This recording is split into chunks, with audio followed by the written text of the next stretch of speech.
I could really use a change of scenery. Yeah. Everybody smoking all the greenery. Yeah. Clothes to match 'cause they were handed down to me. But I'm still fly, I know.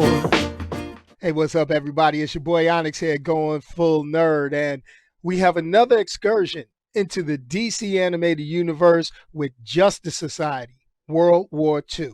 It gives us another look at how a superhero movie should be done.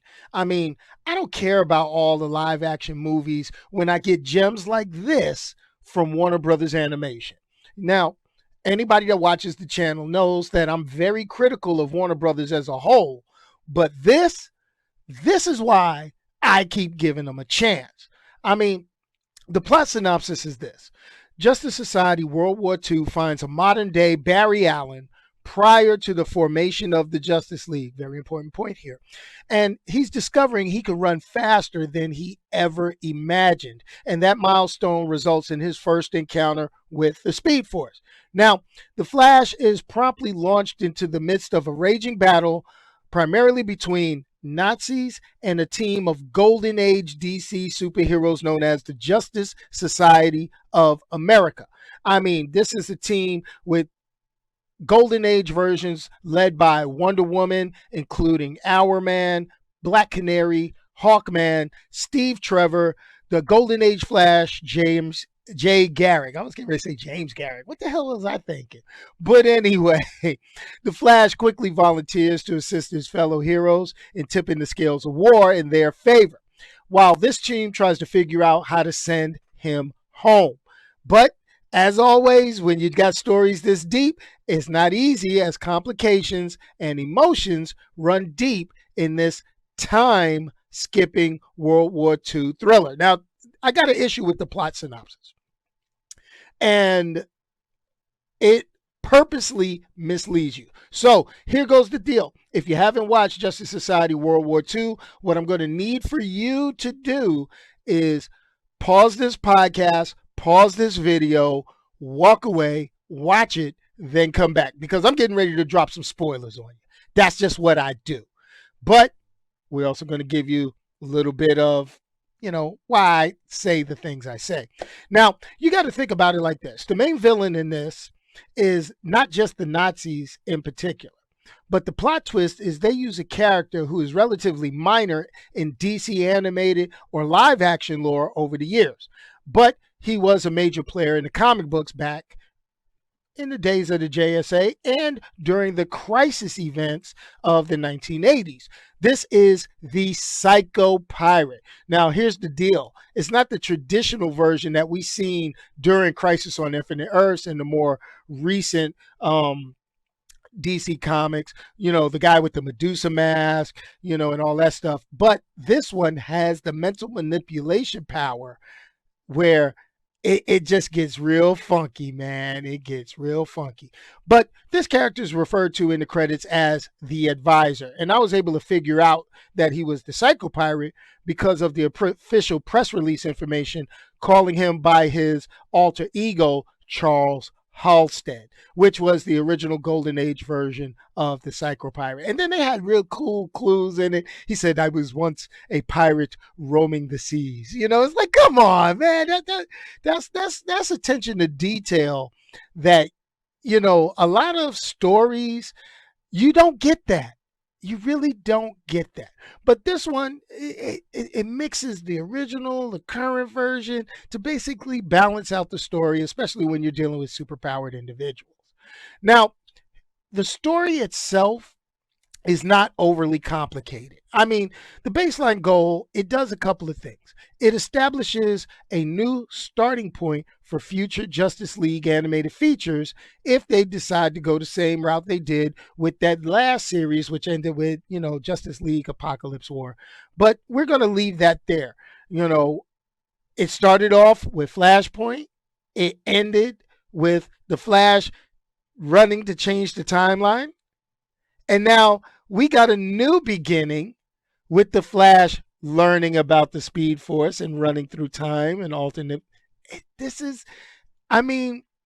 You can't make this stuff up on how detailed Warner Brothers Animation takes care of these characters.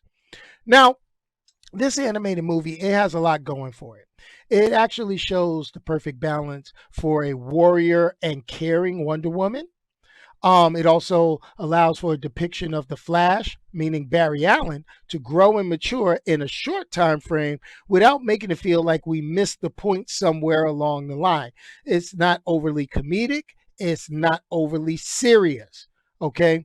The main purpose of this whole feature was to show Barry Allen the benefit of heroes joining together to take on bigger threats than any one hero can handle. As corny as that sounds, this story tells it so well. I mean, we've got, a mind controlled, spoiler alert, Aquaman throwing down with Wonder Woman. I mean, that's just always something good to see. You've got Steve Trevor and Wonder Woman with the romance thing. Yeah, they tried it in the live action Wonder Woman 84, and it led itself to be a little creepy. But the balance that they did it right here in the animated film made it perfect.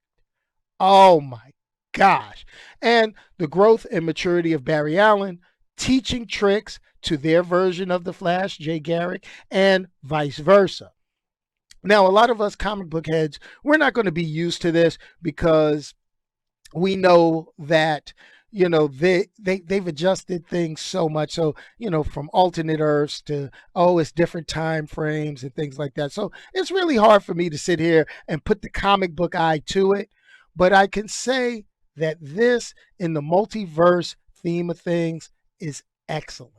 It is so excellent. And that plot twist I was telling you, it's not a time spanning adventure, it's an alternate Earth spanning adventure. That's the big spoiler. I don't care what it say. I mean, they lead you to believe he ran back in time. But, when you've got an alternate, what's the best way for me to say? When you've got an alternate world and you've got alternate versions of Superman in this. Yes, you do. You've got alternate versions of you got Dr. Fate, Hawkman, Black Canary. These are characters that made it into present day Justice League, and it's just awesome. Now, I did have a couple of issues with this. I mean, it was kind of nonchalant, with a death scene, with our Flash, Barry Allen, actually looking like he killed Brainiac. I mean, we all know that you can't really kill Brainiac, he's a machine, but it was rather gruesome how they handled the Brainiac situation between him and Superman. And it was like, okay, we did it. Let's take the hell off. And, screw cleaning up. I mean, I was like, this is kind of funky how they did this. So, it is what it is. But Justice Society, World War II, the latest DC Universe animated feature, is well worth watching. Alternate versions of Aquaman, Superman, Golden Age heroes, all mixed together. You can't get better than this. And I'm not going to go ahead and reference the what cut, but maybe this, maybe Zack Snyder needs to go over to the animated side of Warner Brothers and have them animate his vision, because I think this would be the perfect outlet. Won't cost as much money. I mean, if you want to give the people what they want, but you don't want to admit you're wrong, Warner Brothers, this is how you do it. Okay, put it on that. Give it to the animation side and walk away. I'm just putting it out there. Get your voice cast. Get Ray Fisher a microphone. Wheel his microphone in and be like, okay, we ain't gonna give you another movie, because you pissed us off. Hey, give him a mic, do a voiceover, call it a day. You know what I mean? It is what it is. But anyway, that's it. Justice Society, World War II. It gets a solid 4.7 on the Going Full Nerd 5-point scale. I mean, there's little minor things in it that kind of irked my nerve, but it's not even worth mentioning. But hey, how much better can you get? Superheroes beating up Nazis. I mean, that's just awesome. It's just awesome, awesome, awesome. I think part of my issue with it was Aquaman should have been able to telepathically fight back just a little bit more than what they showed in here. But you only got so much time and so much story that you could tell. So it is what it is. Peace, y'all, and I'm out of here. Say it with your chest now, say it with your chest now.